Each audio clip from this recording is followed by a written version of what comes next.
Welcome to Unit 9. It's going to be all about circles. I'm going to do this unit a little different for every lesson. Instead of doing one long video, I'm going to break each lesson up into the skills that you need to know. So I think this lesson will be about 3 different videos.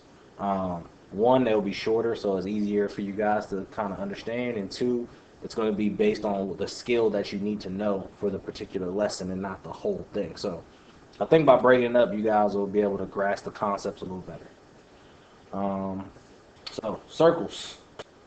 Before we start, we need to go over some important vocabulary.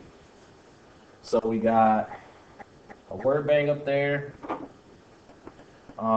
If you look at our first diagram, point P right here. That's easy. P is just the center of the circle.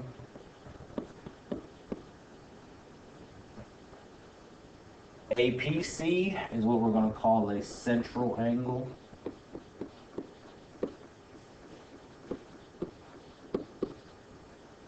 AB is diameter. You might have heard that before in math. PC is the radius.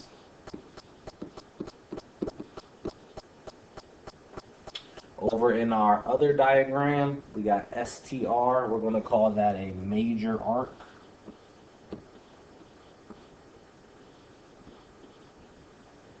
And RS is going to be then a minor arc. So the smaller one. Okay. So those are all of our important terms for the first lesson. We scroll down a little bit. It talks about naming the arcs. You also see that congruent circles have congruent radii. Naming arcs, we use 2 letters to name minor arcs. We use 3 letters to name semicircles, and we use 3 letters to name major arcs. So if you look up here, this is a major arc, so we got 3 letters, and then over here, this is a minor arc, so we got 2 letters. So that's what it means when it says naming the arcs. Okay, right here you got some key vocabulary and facts. So arc measure.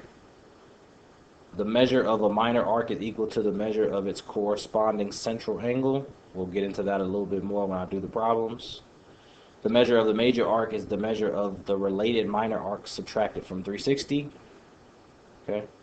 So if we wanted to find this part, since a circle is 360 degrees, we could just do 360 minus 50, and we would get 310.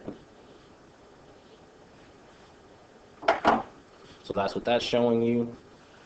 Arc addition, the measure of an arc formed by 2 adjacent, so next to each other, arcs is the sum of them. So you just add them together if you want to find that. Down here, this will make a little bit more sense once we start to do these problems. If I go down.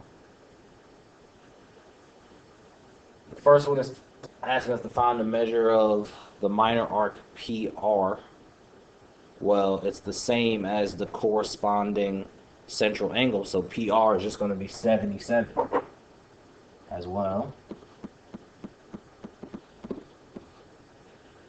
Then it's asking us to find the measure of the minor arc RS. Okay. Now we know PS is a diameter, and it cuts the circle in half. So a circle is 360 degrees cut in half. So this part that we have left is going to be 180 total. Okay. We already know one part of it is 77, so we could do 180 minus 77. And we would get 103 to find minor arc PRS. So this is 103. And then major arc PRQ. Well, we know that this is 103. So we can just add them all up. So we got 77 plus 103. We know that should be the same as 180, because I just told you that. Plus 28. So this whole thing should be 208.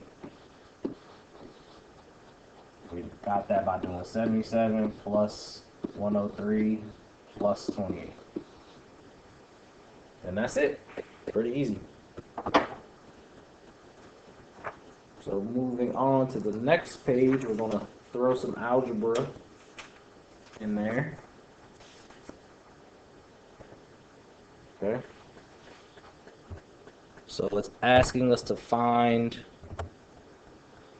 the measure of the bolded arc.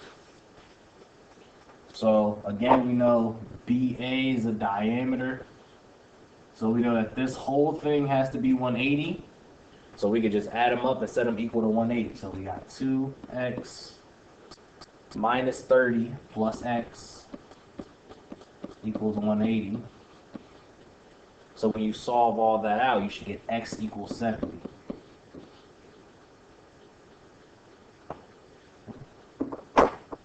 For the second example, we can do this one of two ways. We can look at AB as a diameter,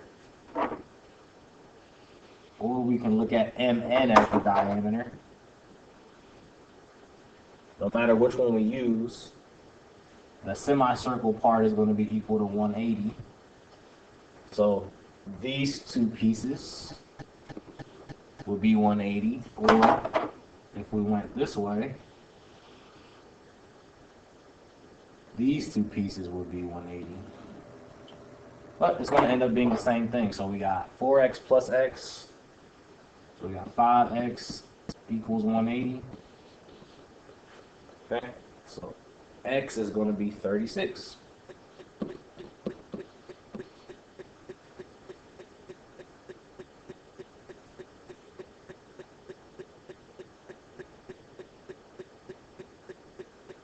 For the third one, we got the whole circle. And we know that everything has to equal 360 because the circle is 360 degrees. So we got 7x plus 4x plus 6x plus 7x. That's going to be 24x, and that all equals 360. So x is going to be equal to 15.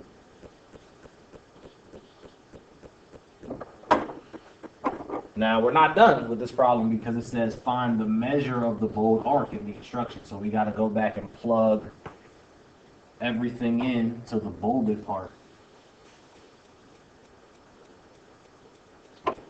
So we got to plug this in to here. And if you did that, you should get 2 times 70 minus 30. It'd be 110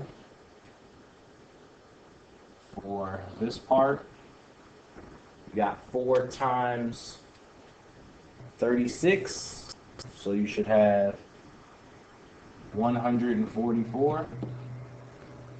And then for the third one, we got this whole piece. So 13 times x. Or this part is 105. 7 times 15. This part is 90. 6 times 15. So we know that the whole thing has to be 195 degrees. So make sure always that you read the directions so you know what you're finding. Under this, we got a couple vocabulary terms. I've already started to talk about some of them. A chord is a line that links 2 points on a circle but does not go through the middle. I mean, it can, but for this example, it doesn't go through the middle. A secant is a line that goes through 2 points on a circle, but it goes off of the circle in this example. So it comes off on this side. So we got a secant. It goes through the points. So a chord connects 2 points. A secant goes through the points. So it goes off the circle. And then we have a tangent, which is a line that touches the circle at only 1 point and is perpendicular to the radius and the diameter at that point. So we got a little 90-degree angle right here for our tangent. Okay. Now I want you guys to label these parts on your own, and that'll be the end of this part of the lesson. So this is the end of the video for part 1 of lesson 1. So for this example, it's either going to be radius, secant, tangent, chord, or diameter.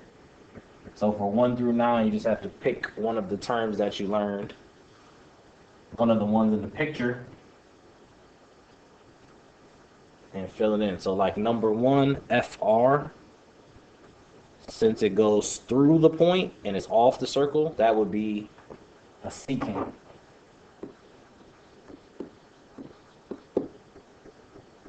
So that's just an example. All right, part 2 of this video will be up next, and I'll be talking about finding arc lengths.